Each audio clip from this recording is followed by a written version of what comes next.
डेढ़ कूद के सीढ़िया यार હવે ખાલી પંજો માથે પડે ને આમ પંજો ફેદે ફેદા નીકળી જાય. તમે જાણો છો ડેડકો એટલે આ દોહો કીધો. હવે નંબરિયા પડે છે, ફિલ્મ બાકી છે યાર. અને જવાબ તો તમે આપી દીધો છે, મારે તો ખાલી બોલવાનું છે યાર. હજી કહું છું આ આવડા આવડા મારા ચાહક છે ત્યાં સુધી તમે તમારે મથાય એટલું મથી લેજો અને મનની મનમાં ન રહી જાય. હવે મારાથી નથી રહેવાતું. હું આની પહેલા 2022 બોલ્યો હતો કે 2022 મેં એવું સ્ટેટમેન્ટ આપેલું કે 2025 હું સિલેક્ટેડ ડાયરા કરીશ. આ ઘા સહન નથી થતા યાર. એટલે ત્યારે બધાને એવું હતું કે એવા તો કયા ઘા હશે જે તમે 4-5 દીથી સાંભળો છો. અરે તમારી જાતના સાલાવ ખદડાવ, તમારામાં દમ હોય તો હાબી સાથીએ મોરે મોરો મારી દો, ખબર પડે. ફિલોસોફી કરવા તમને બોલાવે છે. તમે મને પૈસા આપ્યા આ પ્રોગ્રામમાં, કલાકાર તરીકે તમે મને બોલાવ્યો. શું કામ બોલાવ્યો? સારી વાત કરું, સારું ગીત ગાવ, સારા 1-2 પ્રસંગ બોલું, એ માટે બોલાવ્યો ને. તમે મને ડાયલોગ બાજી કરવા બોલાવ્યો છે. તમારે ગામારે વાંધો હોય આ બોલવા માટે તમે મને બોલાવો છો. સમજદાર છો એટલે ટકોર કરું છું તમને. એવા કલાકારને તમે નક્કી કરીને બોલાવો કે જેની આગળથી સારું સાંભળવા મળે, જેની આગળથી સારું જાણવા મળે, એને બોલાવો. આયા બહેન ફિલોસોફી કરે, મોટી મોટી વાતું કરે, દમ તો કાંઈ છે નહીં. અને બીજી વાત, હું ઘણી વાર ડાયરામાં બોલું છું, તમે તો સમજદાર છો. ખદડા ને ખહુરિયા યાદ છે ને. હવે ખદડા હોય એને તમારે જોવો હોય એના ઉપર સિંગડા ન હોય. ખહુરિયા હોય એને તમારે જોવો હોય તો એના માથે સિંગડા ન હોય. પણ માતાજીના મંદિરે સમાધાન થઈ ગયું હોય ફોનબાઈ માના મંદિરમાં, અને ત્યાર પછી બોલે આથી બીજા મોટા ખદડા હોય ક્યાં? આથી બીજા મોટા ખહુરિયા હોય ક્યાં? મને અફસોસ એ વાતનો છે કે મારે તો તૈયારી છે જ, પણ સાહેબ એને મારી માં હોનબાઈનો મલાદો રાખતાય ન આવડ્યું. ખાલી માની શરમ તો ભરી હોત. અને હું તો માના મંદિરમાં ઊભો તો ને એટલે માફી માંગી હતી. બાકી હવે વયાવો. અને હવે તમને કેતો જાઉં છું, આ પેલા ડાયરામાં સિલેક્ટેડ ડાયરામાં દાંત કરતા કરતા કેતો જાઉં છું. સાંભળો, આવેશમાં આવી નથી બોલતો. હવે માફી માંગુ તો હું ડાયરા મૂકી દઈશ. હવે તમારે જેને આવવું હોય એને વયા આવજો, પણ ડાયલોગ બાજી ન કરતા સામે વહી આવો. મોરે મોરો મારી દો તો માનું મરદના દીકરા છો. અને હવે કોઈ ભાઈડો માફી મગવી દે તો હું ભાઈડો અહીંથી ડાયરા મૂકી દઈશ. આ મારી તમને જીભાન છે. નીકળી હાલ્યા છો ગામની પ્રજાને બગાડવા યાર. સારું શીખવાડો ને, સારી વાતું કરો ને. બાયું ચડાવવાનું શું કામ શીખવાડો છો? આવનારી પેઢી છે, આ ભારતનું ભવિષ્ય છે. આમાં કોઈ કલાકાર બનશે, આમાંથી કોઈ કથાકાર બનશે, આમાંથી કોઈક ડોક્ટર બનશે, આમાંથી કોઈક એન્જિનિયર બનશે, આમાંથી કોઈક મોટો માણસ બને એવું શીખવાડો ને. આવડે તો એવી વાતો કરો, અને ન આવડે તો મૌન બની અને તમને જેટલું આવડે છે એટલું સાહિત્ય કરીને નીકળી જાઓ. આ કોઈ લડી લેવા, કોઈ ડાયલોગ બાજી કરવાનો આ પ્રોગ્રામ થોડો છે. આ પ્રોગ્રામ તો સનાતન ધર્મનો પ્રોગ્રામ છે. અને સાહેબ મેં ક્યાંક માફી માગી હશે ને, એ કોઈક ધર્મના થાંભલાની શરમ ભરી છે કે મારી માથી મોટું દુનિયામાં મારા માટે કોઈ હોય નહીં, એટલે મેં માફી માંગી છે. હા, અમારી સિસ્ટમમાં નથી. હવે તમારી સિસ્ટમને કહી દીજો વહી આવે. તમારી સિસ્ટમમાં ન હોય તો હું કાઠી દરબાર છું, મારી સિસ્ટમમાં ન હોય. આ હાય હાય હાય બોલી જા. ચકલા ગોદી બાજ ન બને. હવે આવડાની ખબર છે કોણ સાચું ને કોણ ખોટું યાર. મારે જાજુ નથી બોલવું, આ વાતને મારે લંબાવી નથી. તમે તો સમજદાર છો. પણ સાહેબ વગર વાંકના દુનિયામાં કોઈ કનડે. ઓળખાણ તમે માગો ને એટલે ઓળખાણ દેવી પડે છે યાર. મેં તો બધી જ્ઞાતિને ભેળી રાખી છે. બધી જ્ઞાતિએ મને પ્રેમ કર્યો છે. મારી યારે કોઈ જ્ઞાતિવાદ નથી કર્યો તો હું જ્ઞાતિવાદની વાતો અહીં બહેન કરું? મેં તો બધી વાતો કરી છે. કોઈ બોલી જાય ચમરબંધી આમાંથી મેં જ્ઞાતિવાદ કર્યો, અને ભવિષ્યમાં ક્યાંક ભૂતકાળમાં ક્યાંક મારાથી ભૂલ થઈ હોય તો મેં હૃદયથી માની ધજામાં ઊભા રહી, માના ખોળે ઊભા રહી અને મને એમ છું કે આ તો હોનબાઈ છે. અને અહીંથી પાછા વળી જાવ ને તો આપણી પડતી ચાલુ થાય. આજ માના દરબારમાં મારાથી પાછું જવાય નહીં. અને આની સામે હું વટ રાખું, માના દરબારમાં ઉભો રહીને વટ રાખું. વિડીયો જોઈ લીજો તમે, આમાંથી બધા સમજદાર છો. માના ખોળામાં ઉભો રહીને વટ રાખું. ધર્મની સામે વટ રાખે એના ઇતિહાસ નો હોય. સાહેબ સાંભળી લેજો, હૃદયની વાત તમારી સામે કરું છું. આ પહેલા ડાયરામાં સિલેક્ટેડ 2 વર્ષ પહેલા જે આખી તમે જાણો છો આખી લપ ઊભી થઈ, એમાં મેં સોનબાઈ માના મંદિરે માની ધજા સામું જોઈ અને સાહેબ મારા પગમાં નેવળ નખાઈ ગયા કે મારી માથી મોટું કે ધર્મનો કોઈ થાંભલો એનાથી મોટા આપણે નથી. આપણે કોઈ એવા કલાકાર નથી, આપણે એવા સેલિબ્રિટી બનવું નથી કે આપણાથી ધર્મ હચવાતો ન હોય, કે આપણે એના સમ ખોટા ખાય કે એની સામે ખોટું બોલીએ કે એના ધૂપેલિયા ઉપાડીને એની પેઢીલી હાથ મૂકીને ખોટું કરીએ. એટલે મેં માફી માગી લીધી. ત્યાર પછી વાત ઊભી નથી રહી. પ્રોગ્રામે મારી સિસ્ટમ બીજી છે, મારી સિસ્ટમ બીજી છે. હવે એકચ્યુઅલી તારી સિસ્ટમ વા મને મારી માની શરમ હતી ને એટલે માફી માંગી. હવે સિસ્ટમના દીકરાઓ વયા આવજો, આ લાગુ પડે એને વટથી. હવે રાણો રાણાની રીતે આટલું ઘણું ને ભાઈ. હાલો બાપા હાલો, મૌન બની જાવ. ઘણા મારા સજ્જન મિત્રો છે એ મને કે તમે મૌન રહીજો. મેં કીધું મૌન બની અને ડાયરા મૂકી દેવા એથી મને લડીને મૂકવા દો ને યાર. અને મેં એમ કીધું તું સિલેક્ટેડ ડાયરા હું કરીશ. ત્યાં તો અમુક આવી ગયા અમે 2025 કેટલાયને શાંત કરાવ્યા છે. લે આ તમારી કોઈ જાગીર છે? આ કોઈની જાગીર છે? આ તો દેવા જ ખબર છે, કાલ બીજું આવે. હવે હું વટથી કહું છું કે શ્વાસ હાલે અને મારી માની દયા હોય ત્યાં સુધી તમારી સામે લડવું છે મારે. પેલા એવું હતું સિલેક્ટેડ કરવા છે આપણે, બાકી જય માતાજી રાજીનામું દઈ દેવું છે. પણ મને લાગે છે આમને એમ થઈ ગયું હવે મેદાન ખાલી છે, એમ થોડા ચોકા છક્કા મારવા દઉં યાર. હું સવારમાં ઘરેથી નીકળ્યો એટલે વહેલી સવારે મેં નવા કપડાં પહેરેલા. સાંભળું જો, બહુ સમજવા જેવી વાત. આવડતું તો બધાને હોય ને યાર, પણ એક ગરિમા છે આ સ્ટેજની.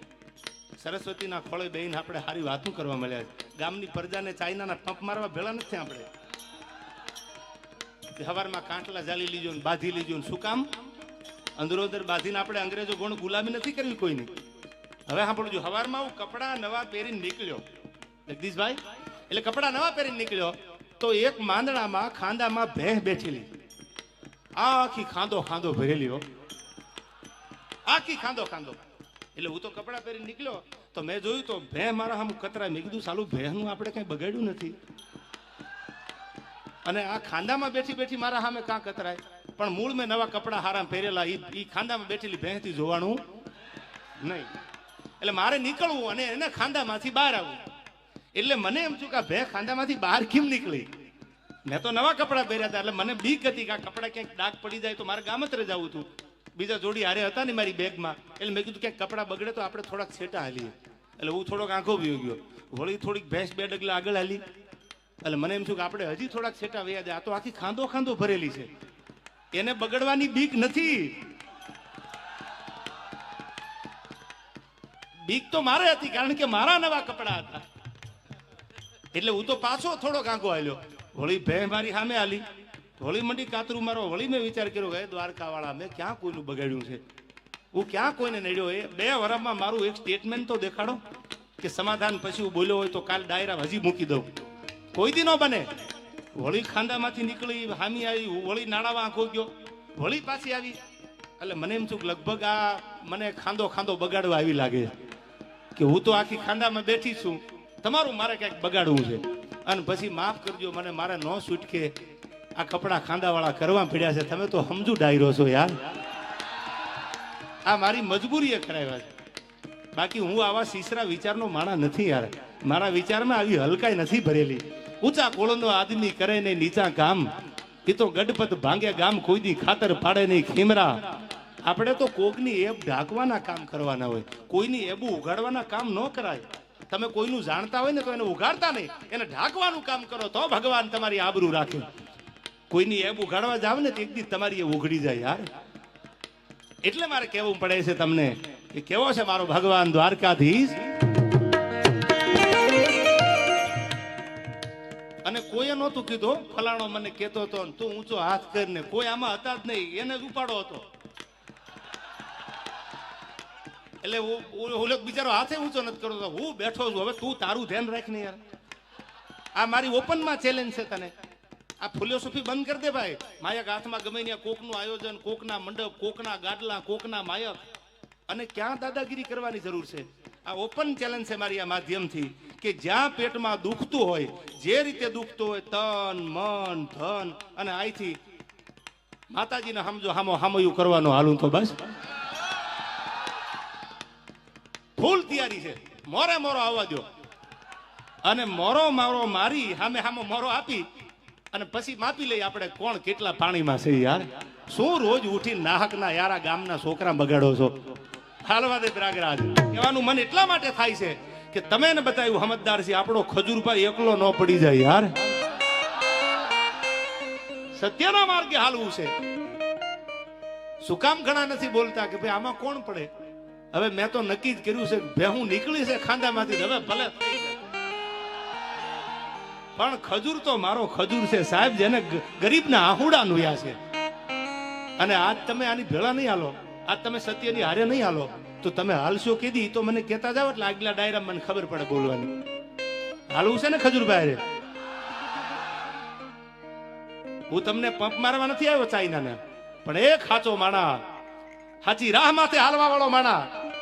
અને હું તો આ માધ્યમથી ગુજરાત ભારત સરકારને એટલું કહું છું, આપણા માન્ય મુખ્યમંત્રીને એટલું કહું છું, આપણા વડાપ્રધાનને એટલું કહું છું, હાથ જોડીને કે એવો કાયદો લાવો કે કોઈના પરિવાર, કોઈની બેન દીકરી, કોઈના ઘર વિશે કાંઈ બોલે તો એના ઉપર ગુનો દાખલ કરો, એને કાયદાનું ભાન કરાવો.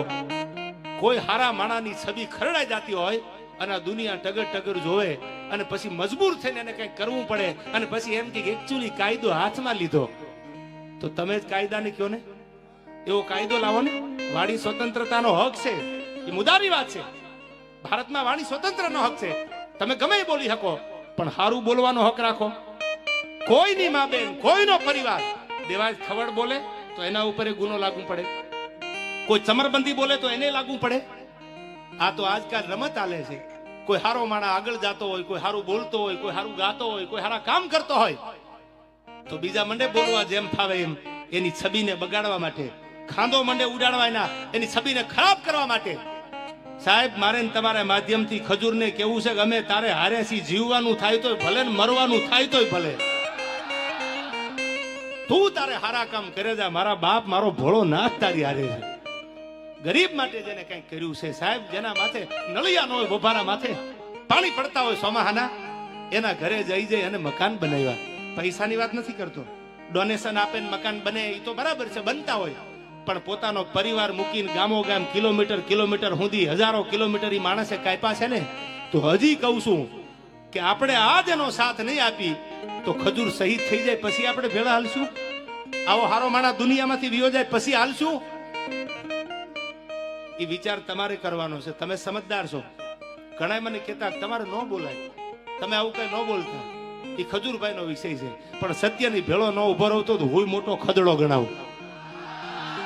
અને જે થશે એ હવે ભરી પીશું, નસીબ અમારા અને મારા ખજૂરના. પણ તમને એટલું કહું છું કે મારા બાપ, જો તમે સમજદાર હોય, તમે ભણેલા ગણેલા હોય, તમારી આંખે જો જોતા હોય ને, તો આજ આ કળિયુગનો આપણો રામ ઈ ખજૂરને એકલો ન મુકતા ગમે એ થઈ જાય ભેળા હાલવું છે. યાર એની મોરલ નો તૂટી જાય, એના કામ નો બંધ થઈ જાય. આ એની મોરલ તોડવા માટે, એની મેન્ટાલિટી ડાઉન કરવા માટેના પ્રયાસો હાલે છે. અને આ ટાણે જો તમે મારી કે હું કે તમે ખજૂર ભેળા ન રહી તો રે કોણ?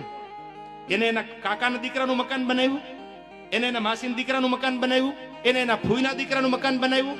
ના, એને તો એક એક ગરીબના મકાન બનાવ્યા છે. ચાહે કોઈ પણ હોય, ઝૂંપડામાં રહેતો હોય, નાનો માણા હોય, કોઈ પણ જ્ઞાતિનો હોય, તો હજી એકવાર આકલો કરીને કહી દો કે આપણે જીવીને મરીએ ત્યાં સુધી કોની ભેળું રહેવું છે? યાર હા ડાયરો, હા યાર, આજ આપણે સત્યનો સાથ આપવો છે. બધાને કહું છું હવે પછી સોશિયલ મીડિયામાં જ્યાં જ્યાં આવું થાય, તમને એવું લાગે કે સાચો માણસ એના પરિવાર વિશે એની છબીને બગાડવા માટે આ થાય છે, તો ઉભા રહેજો. અને ટગર જો તમે જોશો ને તો એટલું યાદ રાખજો, 10 વર્ષ પછી 5 વર્ષ પછી આ ઓડિયન્સમાં બેઠા ને, એનો દીકરો દાતાર બનશે, એનો દીકરો કલાકાર બનશે, આ બેઠા એમાંથી એનો દીકરો કથાકાર બનશે. તેથી આ અમારી હાલત છે ને, એ જ હાલત તમારા દીકરાની થવાની છે. એટલું યાદ રાખજો. આ કોઈની જાગીર નથી. દેવાજ ખબર તો આજ છે, કાલ નહીં હોય તો કોઈ બીજા ગાતા હશે. તમારો દીકરો કલાકાર બનવાનો છે, તમારો દીકરો ખજૂર જેવો દાતાર બને, કોઈ 5 મકાન કોકના બનાવે. આજ જો ટગર જોશો તો કાલ દીને આવતા વાર નહીં લાગે. સત્યને સાથ આપજો. અને સત્ય પરેશાન હોય. રાણા પ્રતાપ લડ્યા ને એટલે રાણાનો ઇતિહાસ છે. એને સેલ્યુટનું નામ પૂર્ણ શું કરી દીધી હોત તો કોઈ આજ મેવાડને યાદ ન કરતું હોય.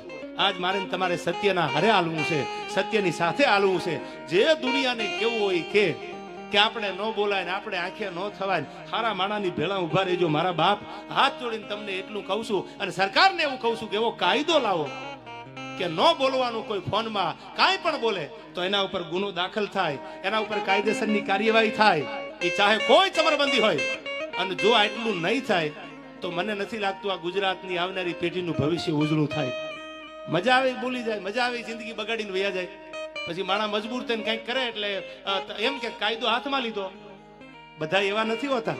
સોમાનથી જીવવા વાળા આપણા ગુજરાતમાં આખા ભારતમાં છે. હા, એનું સોમાન જળવાઈ જાય એના માટે જીવજો. યુવાનોને એટલું કહું છું, સોશિયલ મીડિયાનો સદુપયોગ કરજો. તમારે ફેમસ થવા માટે કોઈને ખરાબ ન બોલતા, કોઈના પરિવારનું ખરાબ નહીં બોલતા. દ્વારકાધીશ ઉપર ભરોસો રાખી અને સારું બોલજો. આજ નહીં તો કાલ તમે ફેમસ થશો યાર. આ જિંદગીમાં બધા ઝીરો માંથી હીરો બન્યા છે, કોઈ સિનેમાથી હીરો નહોતા યાર. આ યુવાનોને કહું છું. હા મારો ખજૂર, હા કરોડ દિવાળી તારા રાત તપે બાપ. હવે મારે ગીત તમને સંભળાવવું છે, સાંભળજો. ફાંસીના માચડે ચડ્યા હતા યુવાનો માટે કવિએ ગીત લખ્યું છે. અમારો કિરણભાઈ ખાચર ગીતમાં લખે છે,